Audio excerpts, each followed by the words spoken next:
साल 1993 मुंबई ब्लास्ट के मुख्य आरोपी और भारत के सबसे पुराने most wanted criminal Dawood Ibrahim को पकड़ने और उसके बारे में जानकारी हासिल करने की कवायद अब नए सिरे से शुरू हो चुकी है। राष्ट्रीय जांच एजेंसी यानी कि NIA ने उसकी सूचना देने वाले को 25 लाख रुपए का इनाम देने की घोषणा की है। दाऊद के अलावा अनीस इब्राहिम, छोटा शकील, जावेद चिकना और टाइगर मेमन पर भी नए सिरे से इनाम का ऐलान किया गया है। उस वीडियो को हम आपके लिए बना चुके हैं जिसे आप ऊपर के आई बटन पर क्लिक करके देख सकते हैं। लेकिन ऐसा पहली बार नहीं है जब देश के लिए सबसे खतरनाक नाम बन चुके इन शख्स को पकड़ने की कोशिश हुई है। पहले भी कई मौक़ों पर इसकी पहल की गई थी, लेकिन हमेशा कुछ न कुछ गड़बड़ी होती गई और नतीजे अच्छे नहीं निकल पाए। आज के इस वीडियो में हम देखेंगे कि दाऊद को पकड़ना भारत के लिए क्यों जरूरी है और दिक्कत कहां हो रही है। तो चलिए अब वीडियो को शुरू करते हैं। नमस्कार, मेरा नाम है प्रशांत और आप देख रहे हैं बेजोड़जोड़ा.com का यूट्यूब चैनल। साल 2014 में बीजेपी सरकार के सत्ता में आने के बाद और मोदी जी के प्रधानमंत्री बनने के बाद दाऊद को दबोचने का भरोसा दिलाया गया था, लेकिन सत्ता मिलने के आज 8 साल के बाद भी अभी तक सरकार को कोई सफलता नहीं मिली है। 1993 के बम धमाकों के बाद से दाऊद का कानून से शिकंजे से बाहर रहना भारतीय सुरक्षा एजेंसियों के लिए भी बड़ी चुनौती है, खासकर उस समय जबकि NIA सूत्र यह बताते हैं कि दाऊद कराची में बैठकर लश्कर-ए-तैयबा, जैश-ए-मोहम्मद और अल-कायदा से साठगांठ कर आतंकी नेटवर्क चला रहा है। सबसे पहली बात तो यह है कि भारत की सुरक्षा एजेंसियों को दाऊद के बारे में सूचनाएं बहुत पुख्ता तरीके से नहीं मिल पाती है।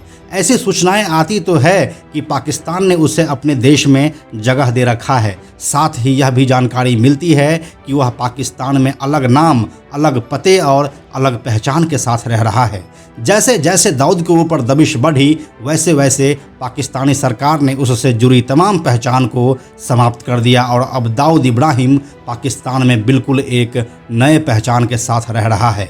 इतना ही नहीं, हाल ही में जब NIA ने अनीस इब्राहिम, छोटा शकील, जावेद चिकना और टाइगर मेमन का नया फ़ोटो जारी किया, वहीं उसके पास दाऊद का कोई भी नया फ़ोटो नहीं मिल पाया। अब आप भी सोच सकते हैं कि दाऊद कितने कवच के अंदर पाकिस्तान में रह रहा है। डी कंपनी के मुखिया दाऊद इब्राहिम हर जगह से हारकर पाकिस्तान में छुपने का फैसला किया था। वह अपने शुरुआती दिनों में दुबई और काठमांडू तक अपना नेटवर्क बनाया था, वहां संपत्ति भी बनाई और कुछ सालों तक वहां पर रहा भी। लेकिन जब उस पर इंटेलिजेंस एजेंसियों की दबिश बढ़ी तब वह वहां से सब कुछ छोड़कर भाग गया। वह इन तमाम जगहों के संपर्क में खुद से दोबारा कभी नहीं आया। हालांकि उसके लोग हर उस जगह पर आज भी एक्टिव है जहां पर वह कभी ना कभी रह चुका है, भले ही वह मुंबई ही क्यों न हो।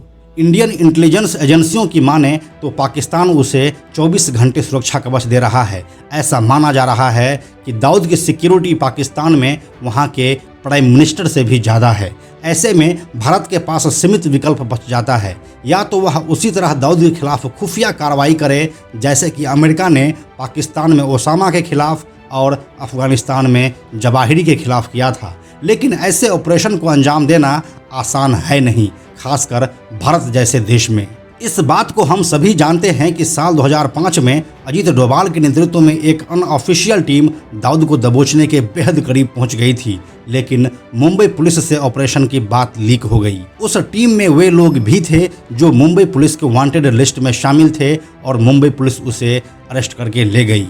जिस देश में 2 राज्यों के पुलिस एक इंटरनेशनल मामले पर देश हित में साथ नहीं आ सकते हैं, उस देश के साथ कुछ न कुछ तो गलत हो रहा है। फिर बाद में इस मामले पर काफ़ी हंगामा भी हुआ था। रही बात पाकिस्तान की, तो वह हर बार पलटते हुए कहता है कि दाऊद उसके मुल्क में नहीं है, जबकि पाकिस्तान कई बार ग्लोबल कार्रवाई से बचने के लिए दाऊद को अपने यहाँ की आतंकी लिस्ट में शामिल दिखाता है। देश की सबसे बड़ी जांच एजेंसी NIA ने इसी साल के शुरुआत में अंडरवर्ल्ड डॉन दाऊद इब्राहिम के खिलाफ FIR दर्ज किया था। उसमें कहा गया था कि ग्लोबल टेररिस्ट दाऊद इब्राहिम ने भारत को दहलाने के लिए एक स्पेशल यूनिट बनाई है, जिसमें भारत के बड़े नेता और व्यापारियों को निशाना बनाने की तैयारी की गई है। ऐसा करके वह देश की राजधानी दिल्ली और देश की आर्थिक राजधानी मुंबई समेत दूसरे शहरों में हिंसा फैलाना चाहते हैं। NIA ने यह मामला दाऊद इब्राहिम, अनीस इब्राहिम, छोटा शकील, जावेद पटेल उर्फ जावेद चिकना और टाइगर मेमन के खिलाफ दर्ज किया था। आपको क्या लगता है क्या भारत कभी दाऊद इब्राहिम को पकड़ कर ला सकता है या उसे हंट डाउन कर सकता है? हमें कमेंट करके लिखिए, हमें आपके कमेंट का इंतजार रहता है।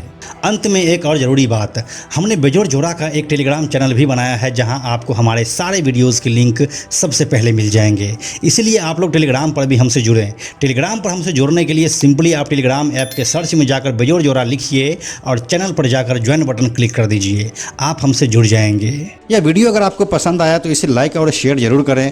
आने वाले वीडियोज़ के लिए बेजोड़ जोड़ा को सब्सक्राइब करके बेल आइकन को टच करना ना भूलें। Thank you so much.